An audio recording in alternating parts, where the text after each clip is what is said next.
बाबा बागेश्वर पंडित धीरेन्द्र शास्त्री अपनी हिंदू एकता के आखिरी पड़ाव यानी कि ओरछा के पास पहुंच गए हैं। 9 दिन की करीब 150 किलोमीटर की यात्रा कल ओरछा पहुंचकर समाप्त हो जाएगी। बाबा की यात्रा में मध्य प्रदेश और उत्तर प्रदेश के लोग तो जुट ही रहे थे, आज महाराष्ट्र से भी बड़ी संख्या में श्रद्धालु पहुंचे। बाबा के पैरों में छाले हो गए हैं, मगर भक्तों की भीड़ देखकर बाबा अब मौज में हैं। देखिए आज कौन कौन पहुंचा बाबा की यात्रा में, हमारी इस ग्राउंड रिपोर्ट में।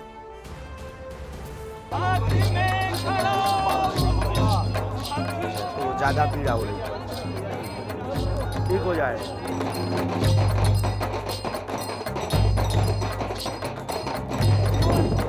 बहुत एक्साइटेड ऐसा लग रहा है यहाँ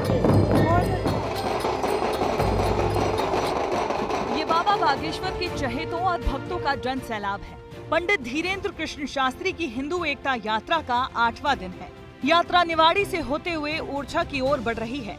यात्रा में महाराष्ट्र से तकरीबन 1000 लोग शामिल हुए और महाराष्ट्र की संस्कृति, सभ्यता और कला का प्रदर्शन किया। हिंदू सनातन एकता के लिए बागेश्वर धाम से शुरू हुई यात्रा अब हर दिन नए नए रंगों में मुझे दिखाई दे रही है।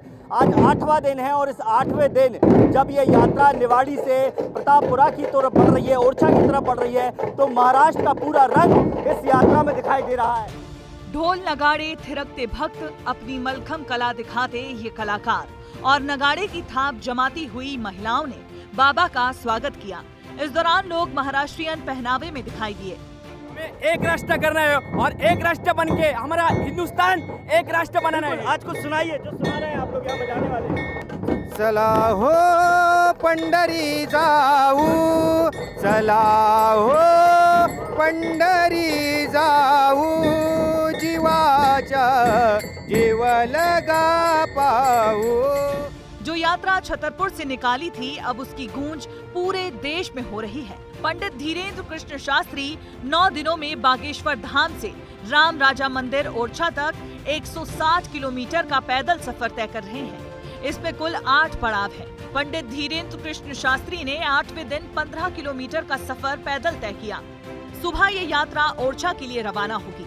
करीब 8 किलोमीटर की यात्रा को पूरा कर राम राजा दरबार में यात्रा का विधि विधान से समापन होगा। भक्तों में जोश और उत्साह है, लेकिन बाबा बागेश्वर का तप देखिए, भक्त भी उनके सामने भावुक हो रहे हैं। पदयात्रा के दौरान बाबा के पैरों में छाले तक पड़ चुके हैं। पट्टी करा रहे थे, दर्द में थे, चेहरे पर दर्द साफ झलक रहा था। पहले पट्टी बंधवाई, फिर आम लोगों के साथ सड़क पर बैठकर खाना भी खाया। जीवन है, जिस काम के लिए निकले हैं हम वो अपना काम कर रहे हैं, जिनके लिए निकले हैं उनको मिल रहे हैं, जिस संदेश को लेकर निकले हैं वो काम कर रहे हैं। आज मैं देख रहा था आपके पैरों में पट्टी बंध रही थी, बड़ा कष्ट हो रहा था। मैं भी क्योंकि 8 दिन से आपके साथ लगातार चल रहा हूँ, एक भाव जुड़ गया है, तो चेहरा नहीं देख पा रहा था आपका।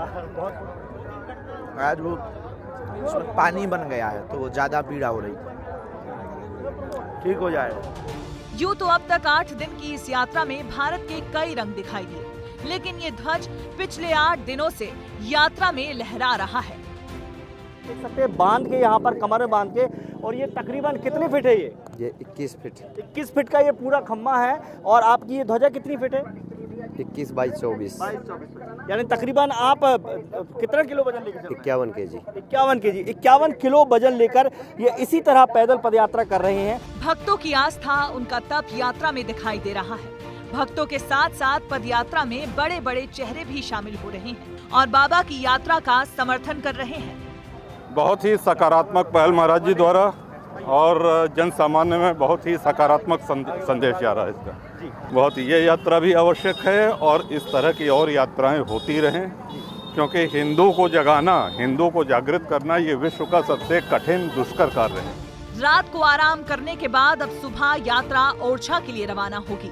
करीब 8 किलोमीटर की यात्रा पूरा कर राम राजा दरबार में यात्रा का विधि विधान से समापन भी होगा।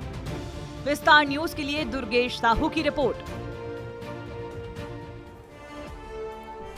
भारत को हिंदू राष्ट्र बनाने और हिंदुओं को जगाने के मकसद से निकाली बाबा की इस यात्रा ने सुर्खियां तो खूब बटोरी, मगर वो अपने लक्ष्य के कितने करीब पहुंचे ये कहना बहुत मुश्किल होगा। उनकी यात्रा में बीजेपी सरकारों के मंत्री तो दिखे, मगर कांग्रेस के अधिकतर बड़े नेताओं ने इससे दूरी ही रखी। मगर इसमें कोई शक नहीं कि चुनाव के बाद खबरों से गायब धीरेन्द्र शास्त्री अब फिर चर्चा में आ गए हैं और यकीनन इस यात्रा से एक बार फिर उनकी लोकप्रियता और भक्तों के बीच पहुंच बढ़ी है।